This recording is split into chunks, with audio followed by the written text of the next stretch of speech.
y'all, welcome to the First Tracks Podcast, the New Hunters Rendezvous. My name is Victor Torres. And I'm Zach and Sean. We're two friends that came together through our passion for hunting, fishing, and everything outdoors. Every 2 weeks, we'll be bringing you another fresh episode and share stories, perspectives, and resources for hunters, anglers, and outdoor enthusiasts of all walks of life. So whether you're laying your own first tracks or a lifelong hunter who just wants to share their knowledge of the outdoors with our community, grab a cold one and let's get started. All right, man. Cheers. Episode 3. Kicking it off. Hopefully you've had a good week so far. I have, man. How about yourself? Can't complain, man. Can't complain. Things are moving along.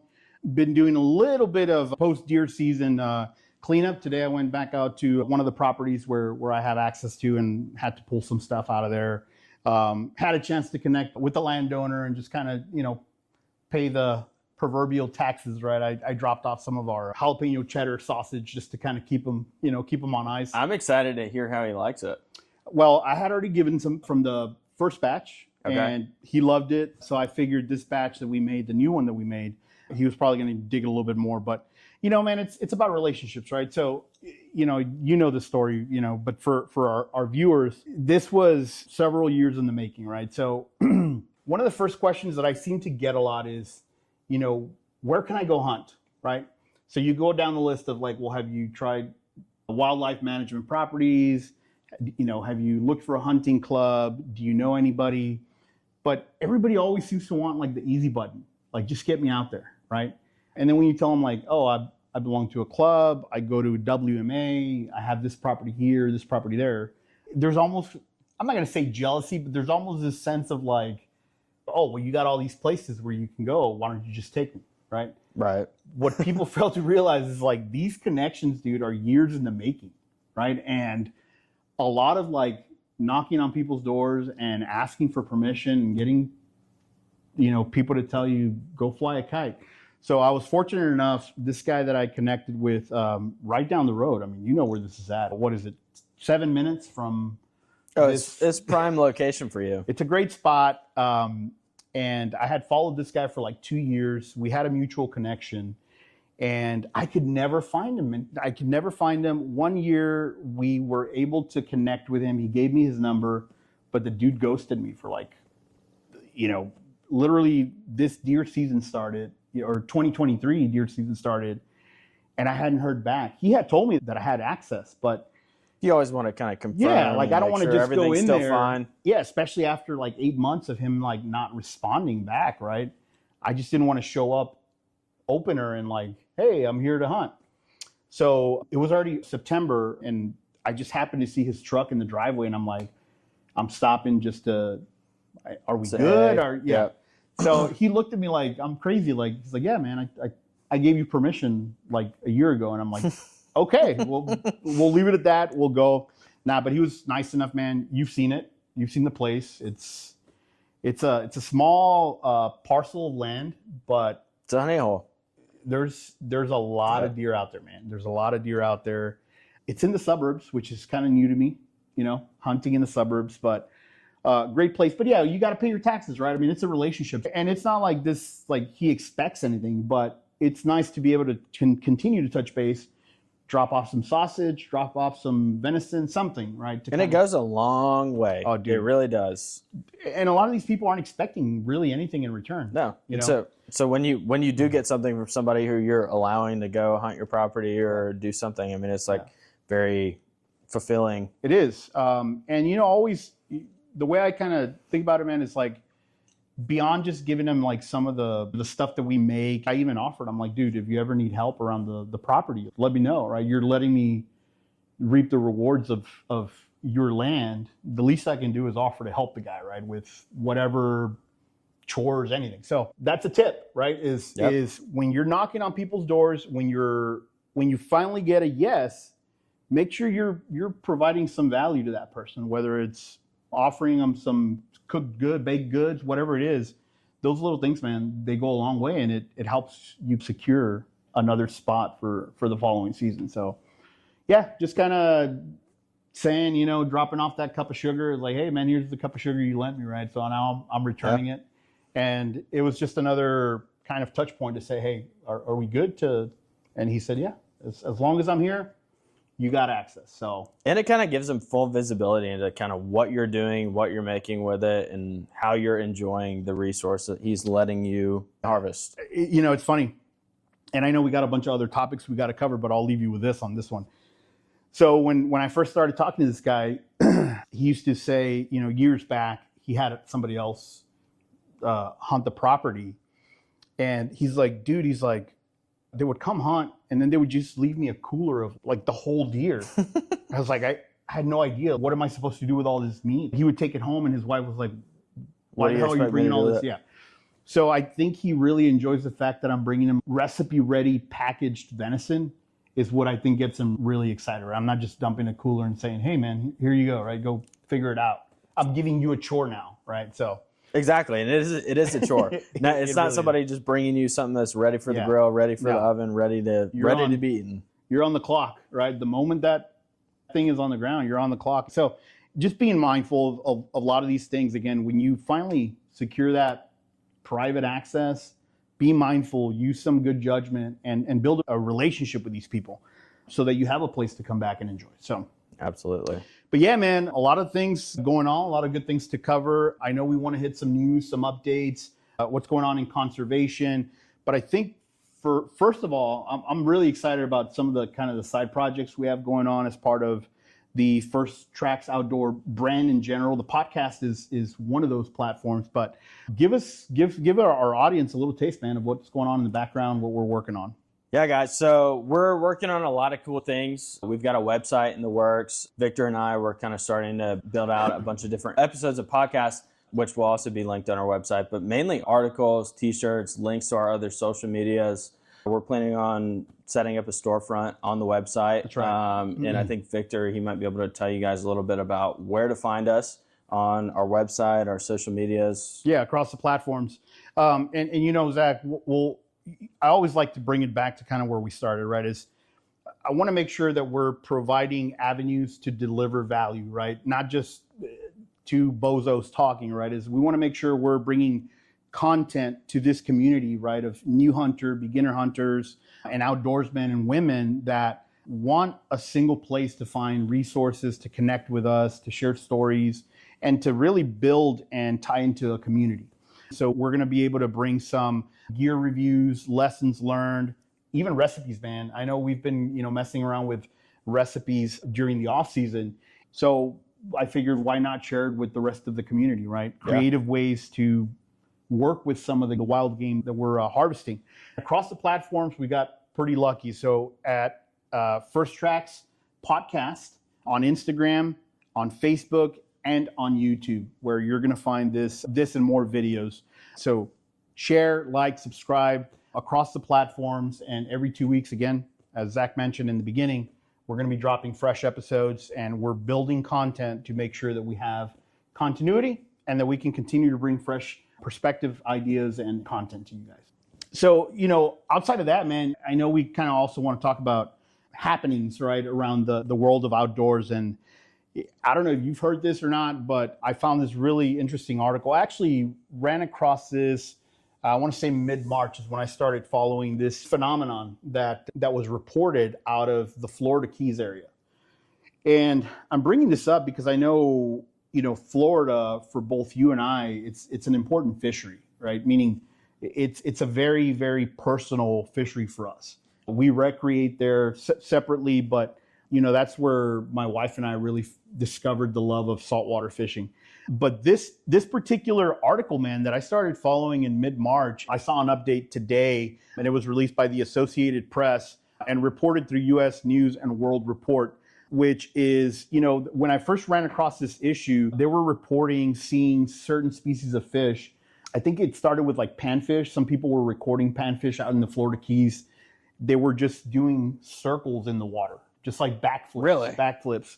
And it started like catching on. You started seeing more videos. And today I run into this article as an update, again, by the U.S. News and World Report, saying that they started now reporting and seeing what they call the small-tooth sawfish. So we'll put a picture up on the screen as well so our viewers know what we're talking about. But if you think about small-tooth sawfish, it almost looks like a shark, but it's actually a part of the stingray family. It's a boneless fish. It's all cartilage. This fish is an ancient species that is actually now in the endangered species list. So it's been on the endangered species list, which is why it's gaining a lot of attention right now by the U.S. fisheries. So again, they've started now seeing these fish just doing circles on shore, close to shore, just spinning. Now that they've started seeing these reports right now, the U.S. fisheries is concerned because, again, it is on the endangered species list, and they've never had to intervene with this species as they're doing right now. So some of the things they're doing is they're capturing and they're rehabilitating to try to figure out what's going on. Some of the dead specimens that they've been able to collect, the necropsies are coming back as negative for any parasites, negative for any contamination. So it's puzzling, dude. It's concerning, Really? right? It's like what's happening, right? As you tell me about this, I mean, my mind kind of goes straight towards red tide. So I can tell you, probably a year ago, we went down for my brother's bachelor party. We were going to do some offshore fishing on, I think it was actually St. Pete, and there was a really bad red tide that had gone through, and there were thousands of fish just washing up on the beach. Needless to say, So you're seeing, like, you saw this kind of, like, Yeah. you saw all these fish on. I didn't see the fish. It was a neighboring town to where we were going, but I didn't personally see it. But we did experience the red tide and kind of the effect that it had on us as humans just being on the beach. I mean, you kind of start coughing and it's Really? Oh yeah, dude, it's really weird. I didn't know it was like that.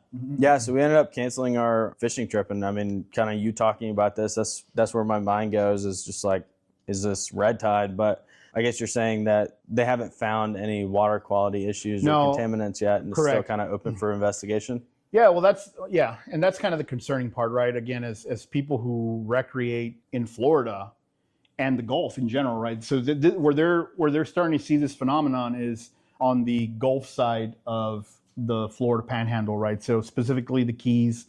And one of the concerns, again, this particular species of fish that is endangered, the population has dwindled. The sawtooth used to call its home, from all the way down South Texas coast to the Atlantic. So that tells you the home range, right, of that fish used to be huge. And through the decades, the population now concentrated in that area of Florida where this is happening. So that's why it's raising such a concern, and that's why the U.S. fisheries is kind of intervening in an emergency fashion. So again, as folks who recreate on the Gulf, is it a one-time thing? Is it some kind of anomaly that we're, at some point we're going to figure out what this is and it's going to lead to a greater impact? Or is it a one-time, who knows, right? So that's why my interest in following this particular story is high, because it's a very personal place. This is where we really fell in love with saltwater fishing, right? So that's why, to me, making sure that you kind of stay plugged in, you understand what's happening, and also knowing that, when you go recreate in these other states, right, the money that you're paying into the licenses and all these other permits that you get to play in that state, a lot of that goes to researching these causes. So yeah, goes to organizations, I guess, like the NOAA. That's right. Yeah, NOAA's leading the charge, right, to make sure that the investigation, that they're collecting the specimens and really doing kind of an end-to-end study on what could be possibly happening. So yeah, I think this is one we're going to have to keep our eye on, right, just to see how it develops. But I just thought it'd be interesting. Again, you and I play in Florida, and I know this is a very special place for myself and my wife. So yeah, kind of close to home. And we're down there. I mean, me and my fiance, we're down there at least once, if not twice a year, and the primary reason is to go fishing. And so that's right. I would really hate to see that kind of spread to other fish species that we tend to target when we go down there. Exactly. So no, more to come. And like I said, we'll keep reporting on this and see where it leads us. Any other topics that you'd like to cover for today? Any other news updates or anything? Not much, man, but you did mention that, this is obviously a place that's close to heart, maybe somewhere that you might have had a first experience, you and your wife going out to Florida and really kind of getting into the whole saltwater fishing game and how that looked. And kind of what was your first experience there? No, so this episode is all about our first times, right? Not everything. We're not going to go into every first experience. Nobody wants to hear that. But yeah, man. So, I've talked about saltwater fishing a little bit, but for my wife and I, Megan, saltwater fishing represents a couple of things for us, right? So it was kind of our gateway into what, at least for me, what fishing really represents, right? You go out there, on the shore, and you're using natural bait, and you're kind of playing the lottery, right? And when I say the lottery, it's not necessarily a lottery of like, am I going to catch something or not? It's more so about, what am I going to catch? Exactly, and that's why I love saltwater fishing. It is, I'm telling you, no pun intended, but the first time we went, I was hooked. And here's the thing, right? So freshwater has its place, right? You and I have had some really cool experiences trout fishing and whatnot, but there is just something about saltwater fishing, for me at least. When I went out there the first time, I had very low expectations. Let's put it that way, because my track record with freshwater wasn't that great. But I tell you what, man, the stars aligned. I prepared my own bait. I salted my own shrimp. We got our rig set up. We didn't go crazy. It was just, a couple of surf rods, nothing expensive, nothing crazy. But man, we were on. We were on from the jump. I want to say, and Megan might have to correct me, but I want to say that our first experience, we ended up catching whiting, right? Which is a great eating fish. Great eater fish. I want to be careful how I position this, because I know Megan's going to want to correct me. But we'll say she got on a red, about a 20-some inch red, like 27-inch red. So we were fortunate enough, the house ended up renting. There was this long pier that one of the neighborhood residents had built, and it was impacted by one of the hurricanes that came through that area of Florida. But a pier is a pier, man. Yeah, fish holds fish. Fish don't structure. care. It's structure. And so I had kind of been researching and kind of getting into, how do I need to fish? What do I need? And there just happened to be this beautiful structure there. And we were very adamant, man. We were fishing through the evening. But dude, I remember, like, she ended up getting on a, not a sheep's head. What's the other one? I think it's a black drum. A black drum from the shore, from the shore, man.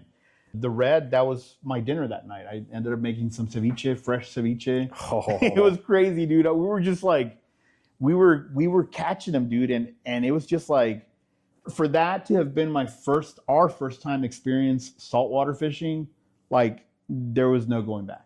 Yeah. I was like, this is the spot. Whatever we have to do to secure this house every year, this is what we're going to do. Yeah.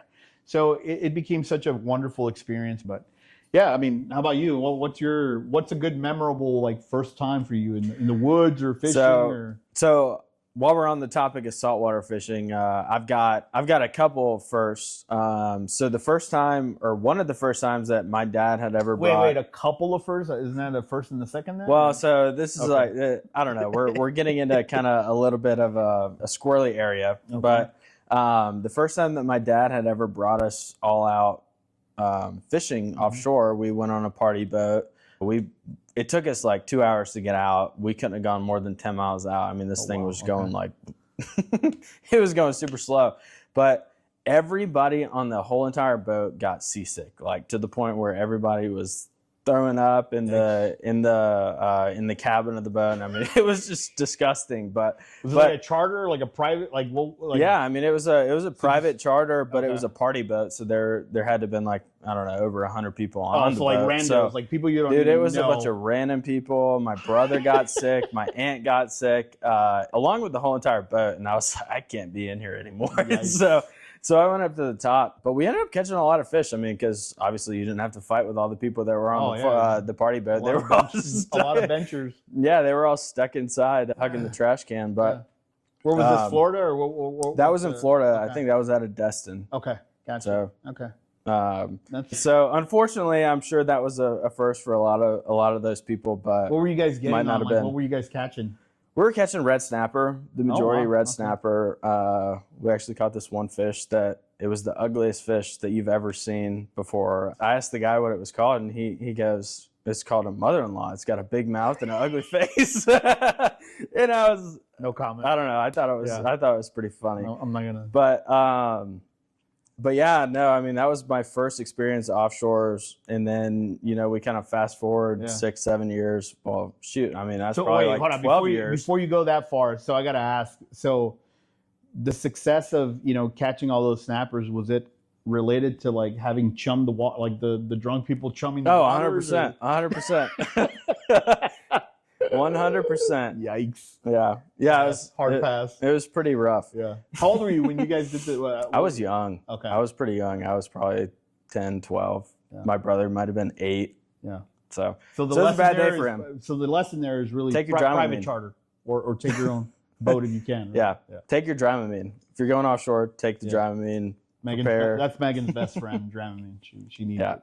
So another one of the first, fast forward like 12 years, pretty recently, within the past 3 years, I ended up buying my own boat. And so I ended up getting a 22-foot center console. And so one of the first times that I'd ever taken it into saltwater, I mean, I was super freaked out the whole entire time because I didn't have the mapping software in there, and so you're kind of going from the back of these inlets. There's oyster beds all over the place. I'm riding down the inlet, heading out, have absolutely no idea where I'm at, and I just see these 2 white buoys. I went right in between 2 white buoys, and if you know anything about white buoys in the inshore areas of Florida, Alabama, we were actually going out of Perdido Key at the time, but those are oyster beds. Oh, yeah. Yeah, wow. and so luckily, fortunately, nothing happened. I got on the phone with my friend because I had absolutely no idea what I was doing, and I was like, "Hey, man, I don't know what I'm doing out here. I don't know how to read these signs. What can you enlighten me?" And he goes, "Dude, turn back around, trailer your boat, and get exactly." That's what he said. He goes, "Dude, you have no business being out there. You need to take it back. You just ran over an oyster bed." Luckily, I didn't damage the boat. Okay. But I mean, it pays to kind of know what you're doing. So that was the end of that day. We brought the boat back, went to one of the local tackle shops. Unfortunately, I had to buy one of the very expensive map cards because I mean, if you're gonna play, you gotta know what you're doing, man. Right? What does an oyster bed represent? Right? It's somebody's livelihood. It's industry. Right, it's industry, and it's a very hard surface that you will destroy your boat. But you got to think about it in that sense, right? It's like anything else, right? In the outdoors, whether you're out hiking, whether you go on a trip out west, just thinking about understanding your environment that you're playing in, right? Just because you have A, B, C, and D doesn't mean that you know how to go out there and put it all together, right? Yep. So, especially in a new area, you go down to a lake, I can guarantee you most of the people that are behind you and I have seen this. Remember when we had to tow that family? Yep. We had to tow a family. There's no awareness. And there's so many resources out there, right? To be able to plan before you go, know before you go, right? But that's crazy, man. I'm glad you were able to kind of at least have the awareness to be able to say, you know what, let's just call it a day, right? Before I go and do something else. I mean, it was a super stressful experience, but I mean, once we went and got that card, we went out for 3 days in a row after that. And nice.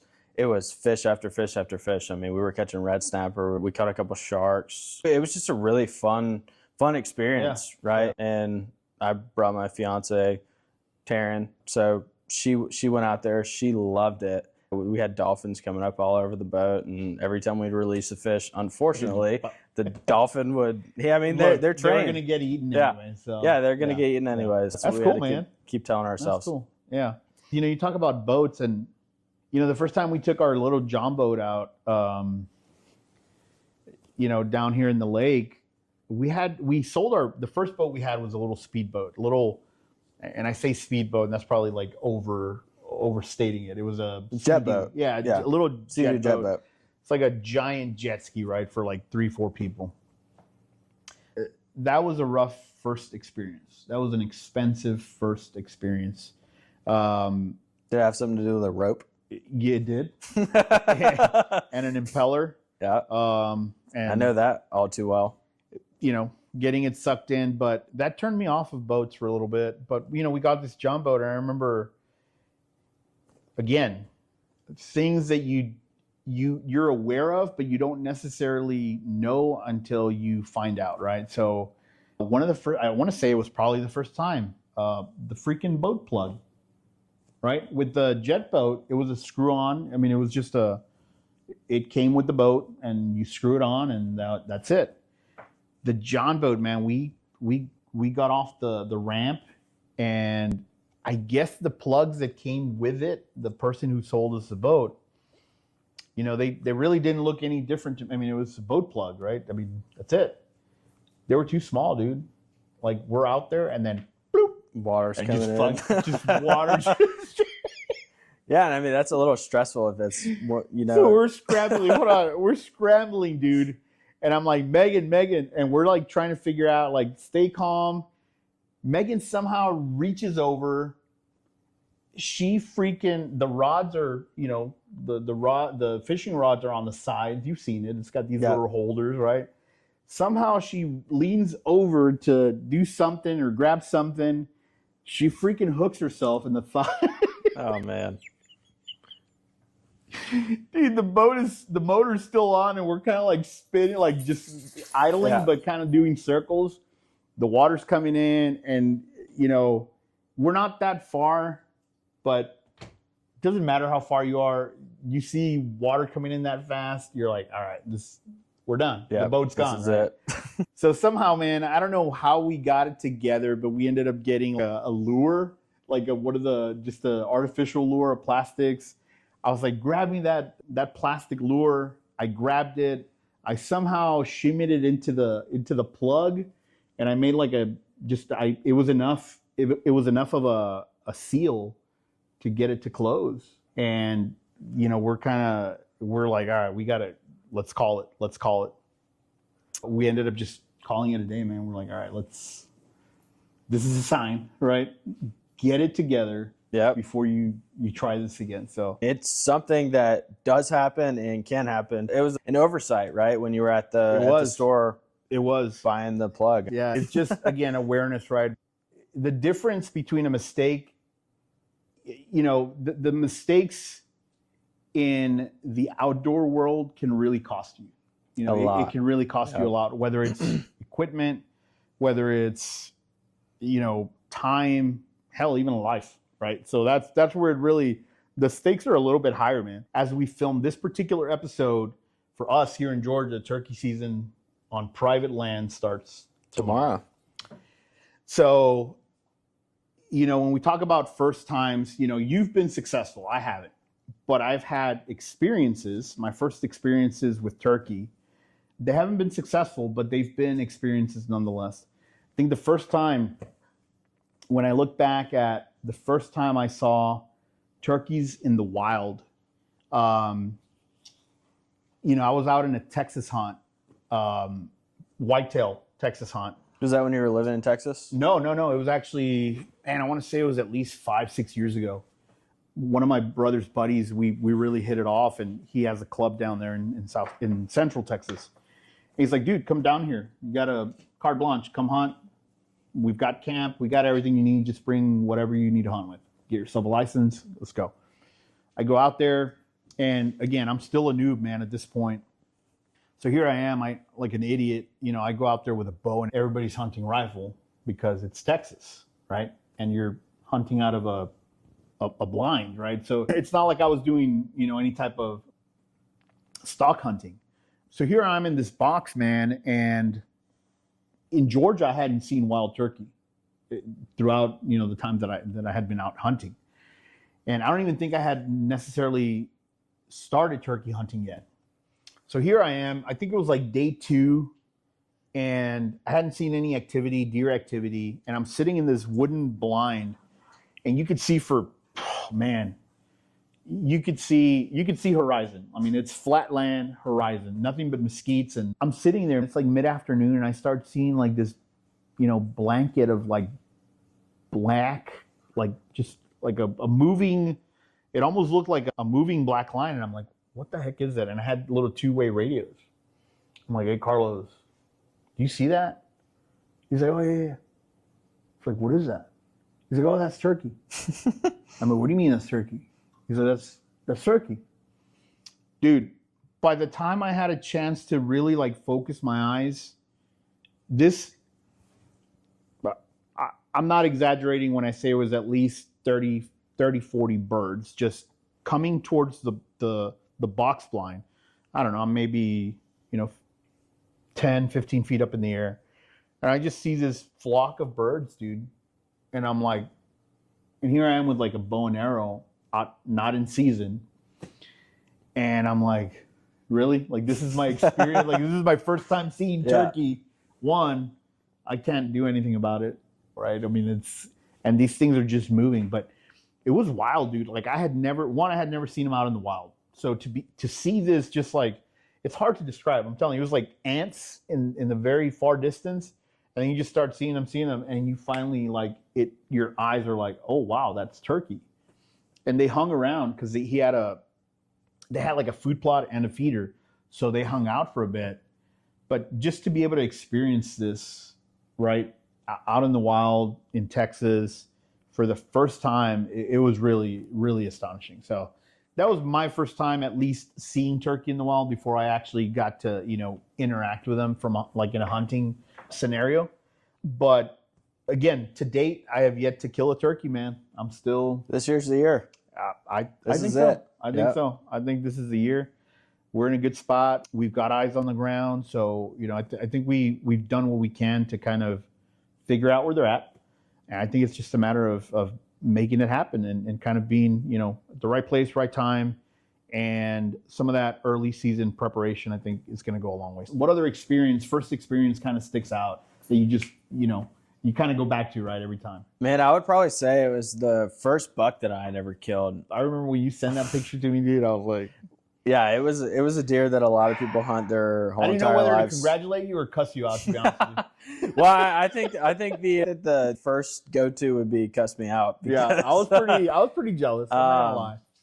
No, I mean, I was very fortunate to have had the opportunity to hunt where I was hunting at and to have the influences that I had to be able to really get to that point and really get into deer hunting. And I mean, the whole buck story was kind of my intro to deer hunting. I had killed a doe before then, but it was never something that I was necessarily into or like full blown, like I want to do this, right? And so was that the year that I actually helped you like go up and set up, or was that? That was the end of the season. You had helped me pull some stands out. That's right. Oh, that's right. Yeah, you're right. So it was actually my fiance's dad again. I mean, he's been a super big hunting influence in my life, and it has really kind of helped me out along the way. Right.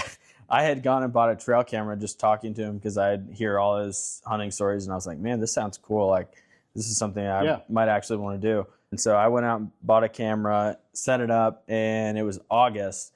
And I just get this picture of a deer. It was in August. It was, dead heat of the summer. I'm going out there, like I'm leaving Atlanta, headed straight up to the hunting property, going to pull cards and checking to see what I got. And I mean, there is this freaking... Again, it's just, when I saw that thing, I didn't know what to think. It almost looked like one of those like high fence deer that you hear about like in Texas. Oh, it did. Like, yeah, 100%.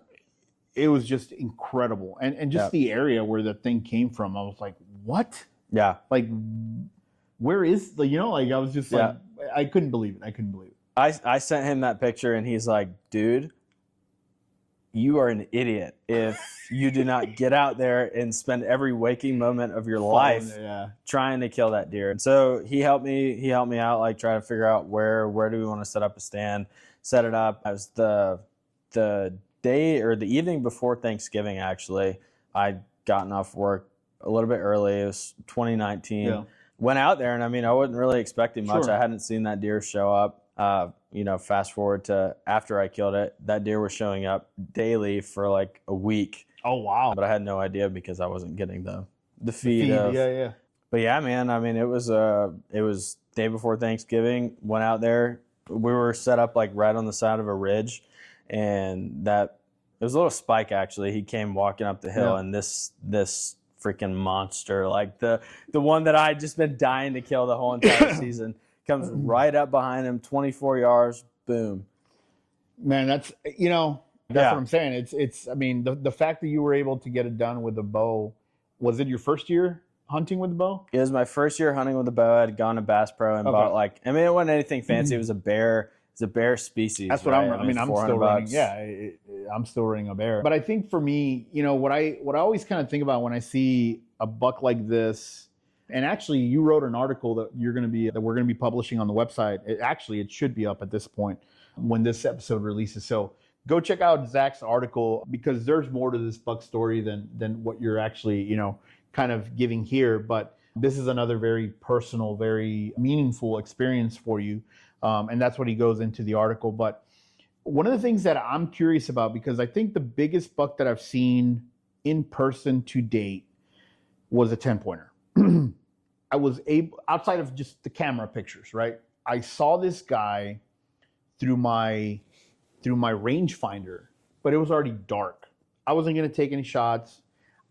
For me, one of the things that I've always wanted to make sure of is don't leave a situation that you've never experienced before. So in other words, I'll take it back to when I first saw a doe, right? When I first saw a doe in the wild, I didn't even pretend to try to shoot that doe because I wanted to observe it. I wanted to see, what does it look like? How did it sound coming in? What is it doing? I wanted to study that moment. So when I saw this 10-pointer buck, and I've sent you pictures, this thing's, it's a beauty. Just a very classic, beautiful rack. And I saw him at a distance. It was already kind of, last light was kind of hitting, and he wouldn't commit. So I knew that I wasn't going to have a shot. There wasn't even going to be a moment. But I wanted to study this thing. I wanted to see, what does it look like in low light? If it comes near, I wanted to get a glimpse of it. But I have to say, when it shows up in pictures in daylight and what I saw at night, I don't even think it does it justice. So when you see something this thing is like this. It goes out, and it's like, God, wide right? and tall. Yeah. What did it look like, man, to you? Like when you saw it compared to this spike, I'm guessing a huge difference, body size, mass, and just presence. Absolutely huge difference. I mean, it was just like, you almost felt like there was this, one of those giant landscape rakes just coming through the woods. Honestly, I was shaking like crazy. I mean, yeah. You just have all that adrenaline rolling through you. I mean, there's so many emotions. Probably that buck fever, right? That you hear about that actually hits, and you kind of freeze up and you're stuck to your seat, and it's he's sitting there looking at you, but doesn't really know. Man, that's crazy. That's wild. Yeah, I think you're actually the article also shares a picture of this buck. So go check it out. Yeah. It's a beautiful specimen, and I think for the area, man, a buck of a lifetime. Absolutely. It really is. Yeah. I don't think I'll ever kill another buck of that magnitude. It's downhill from there. Yeah. So that's cool, man. That's great. I don't think my first buck experience was anything, that impressive. It was like last light. It was one of those days where I went out there, had a long day at work, and I decided to change it up that night. I hadn't been having any luck in one of my primary areas. Nothing but does, and I had been kind of waiting. I had seen some really good bucks on camera. You've seen those that I've sent, and they just weren't coming out. They just were not coming out during the times I was going out there. So I said, screw it, I'm going to go to another spot. I go to another spot, same story, man. It's like, sun's starting to set, and at this point I'm like, if it hasn't happened, it's not going to happen. So I started disassembling everything. I take the magazine out of my rifle. I still had it chambered, so at least I still had one in there. And I go down, dude, to put something in my pack, and I just see this gray mass, just nothing but body. There was a post, and the head was behind the post, so I couldn't see what it was. All I could see was this giant, beautiful gray mass. So I had to kind of do this bit and hope that it would kind of turn enough to see what it was. It finally turned, and I could see that it was just a rack. You know, it wasn't a monster. It was a nice 6-pointer, about 148 pounds on the hoof, but I was already about to give up and go. Yeah. You know? And again, luckily I had one in the chamber and the 6.5 Creedmoor. It came through, man. It just one shot. Dropped it? No, it probably ran about 15 yards, and I just heard the tumble. Mm-hmm. And I was like, I got it. Right. I almost didn't even give myself an opportunity to enjoy it because it was already getting dark and I was out there by myself and I had to drag this thing out about 100 yards uphill. So I really didn't have a chance to kind of like process in the moment. I dropped it. I heard it tumble. I gave it a few minutes because I knew it was down. And then I got to work. Right. And now it's like the clock starting, got to get it home, got to get it processed. So I wish I would have taken a little bit more time to enjoy the experience, but now that's one of the things that I've learned, right? Is like slow down, enjoy the experience, get to the animal, admire the animal, right? Enjoy it. Pay your respects to the animal, and then go get the job done. But nonetheless, man, I mean, it was a first, you know, and luckily I get a chance to go up from here, right? Because it was only a 6-pointer. And the following year I got that what they consider an atypical 9. And we'll talk about that one at some other point. But that was also really cool. That one, I mean, that right there is a once in a lifetime It's weird. deer. Yeah. I mean, it's like just such a cool looking, unique deer. People on Facebook were coming out of the woodwork saying like, "Where did you shoot that deer?" Yeah. Oh, I've been following that deer for. I'm like, okay. I mean, Yeah. sorry. Oh, sorry. I got it. Some guy was like, "Oh yeah, my dad had been, you know, blah blah blah." I was like, "Sorry for your dad, man. It's, Sorry for it's your loss. in my freezer now. I'm not. You can come get the ribs if you want." I think it's important to talk about the firsts, right? Because everybody goes through it. Everybody has a first time, you know, with whether it's fishing, hunting, you know, just any type of recreation, camping.